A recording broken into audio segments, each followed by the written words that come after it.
But speaking of future NBA Live releases, NBA Live 17 is still slated to come out later this year. We have no indication to suspect otherwise at this time. And in fact, we do have reports already of what might be going into NBA Live 17.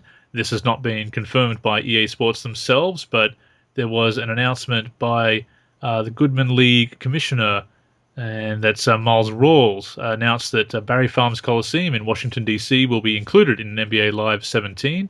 And that same article mentioned that the Drew League and Dyckman Basketball Tournament will also be represented in some form in NBA Live 17 with their venues.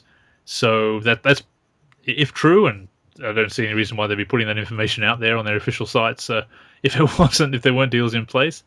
So with these early tidbits, that would suggest live Pro-Am courts, Summer Circuit, and a live run, of course.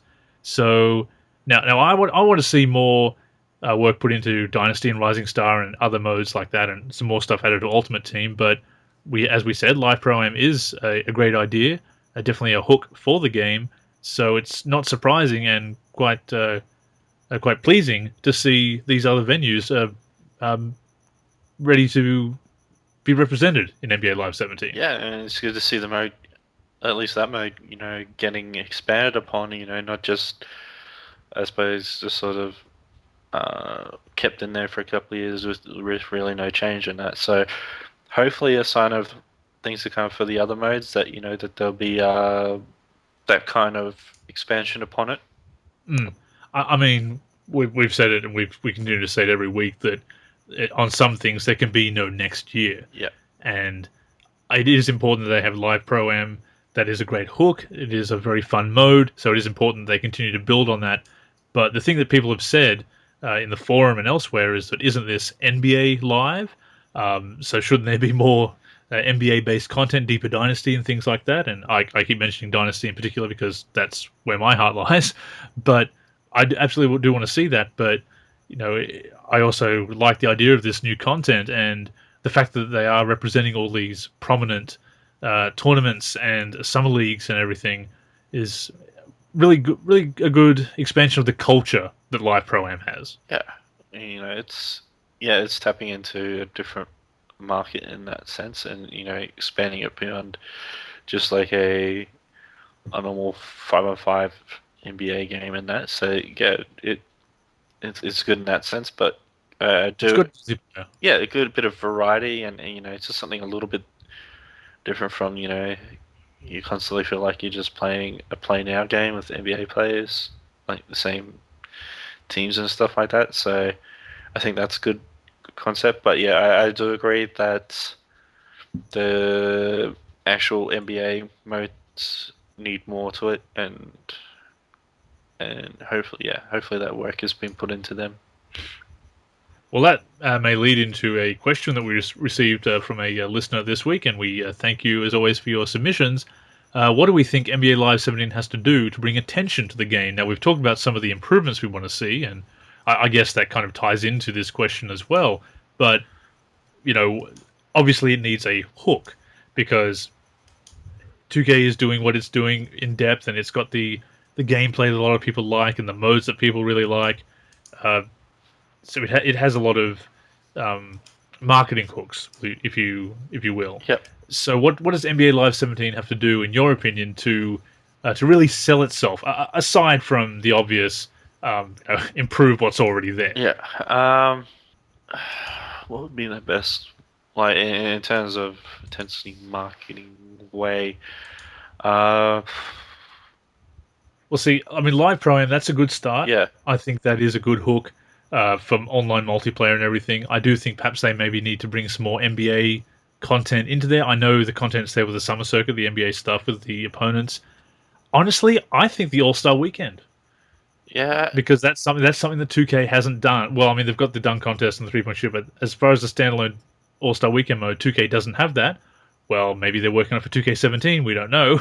But if not, and if there's no, if they don't somehow have an exclusive claim on representing the All-Star Weekend in their NBA game, I think that EA should bring back what they've done on the previous generation. I mean, maybe the animations will look a little bit dated for the dunk contest and everything, but it's still a side thing, and we still had some crazy dunks.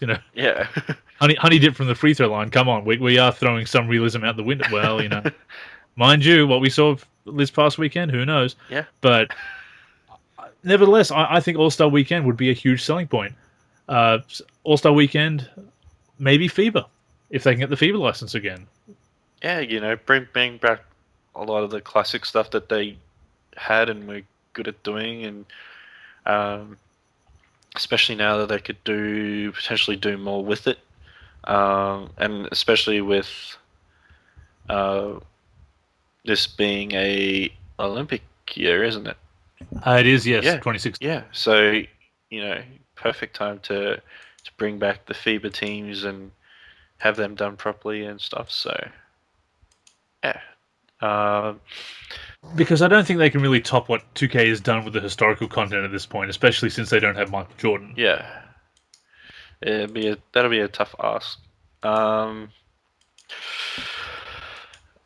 What else? And obviously, 2K has some of the European teams and stuff like that. So They got the EuroLeague, yeah. So, and whether they're getting expanded upon and stuff, we don't know either.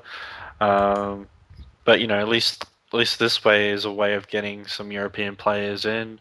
I suppose 2K has done the Euro Classic USA teams and stuff like that. Yeah, but they haven't done that for a while. So, but then it comes back to you're not going to have Michael Jordan. So yeah, and people are going to want their 92 Dream Team rather. So yeah, damn it.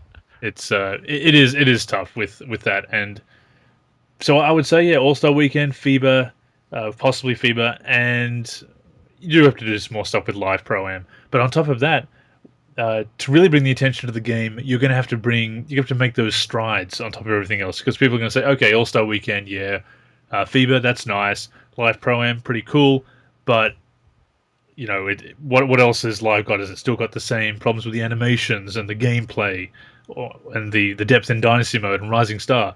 So Live 17's got to bring a lot of stuff across the board. They need to have one good gimmick, but whether that's a big addition to Pro-Am or something like All-Star Weekend, or FIBA teams, a big hook like that, and they need to really bring it. They need to show that the animations are better and the gameplay is better, and that some attention has gone to Dynasty at the very least, and roster editing, of course. If they have to show that they've got this really good, complete game with a really fun hook, that will bring attention to the game. Because as much as people say they're giving up on Live, as soon as those previews come out, there's a little bit of interest. People go, okay, yeah, let's see what's going on. So I mean, there's still that attention there, and there's still enough people that are not 100% satisfied with what 2K are doing, that they're still going to look for an alternative. So EA really has to capitalize on that. Yeah, and either another selling point could be undercutting it, like in terms of pricing, or that's been suggested before. We've discussed that, and I mean that's a pretty good gimmick right there, that you can get this. Or if you're gonna have basically like how you get special editions and collector editions and stuff like that, something that comes with it. Something that will like, aside from just like mini basketballs and stuff like that, maybe like some in-game content or something. Well, yeah, even like a physical thing that you actually get with it, so that way it'll entice people to like, I want to get that. I mean, 2K16, the Jordan one was okay. I mean, you got a poster and stuff, but if you look at things like some of the, like your Pip-Boy version of Fallout 4, or the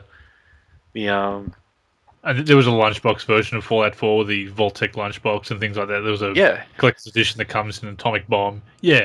Something that kind of awesome. Maybe like a little 12-inch statue or whatever of the Cover Boy and stuff like that, with like sort of like with Enterbay and all that stuff, with their statues where you can interchangeable elements to it, something like that. Make like a $200 version or whatever, $150 version of it, where it comes with that sort of thing. Again, those are your Australian pricing, so Yeah, That's much less in the States. Yeah, Yeah. where we're paying premium. But yeah. I mean that's possible. I think they're going to sell more going cheaper and showing goodwill that way than having a collector's edition. But still, if they can get a cool collector's edition, they would. That wouldn't be the worst idea. I mean, it would be interesting if nothing else. You know what I'd like is one of those T-shirts that occasionally they put up to win with the old NBA Live '95 player with the star player icon under. Yep. The retro NBA Live shirt. That's what I want to win. That's what I'd buy in a collector's edition because well, I actually wanted to get even something like that. That could be sort of like an in between, like how they do yeah. maybe 3 or 4 versions. So I actually wanted to get one when I was over in Tiburon when I was at the studio last year, but unfortunately the shop was closed for renovations or something at the time. So damn. I was all ready to put my money down. They paid for me to go over there, so I wasn't going to say give me all the free stuff you have. But I was quite unless they were going to offer it. I was I'm a mercenary like that, I guess. But I was quite willing to buy a T-shirt like that because I quite like the look of those retro NBA Live shirts.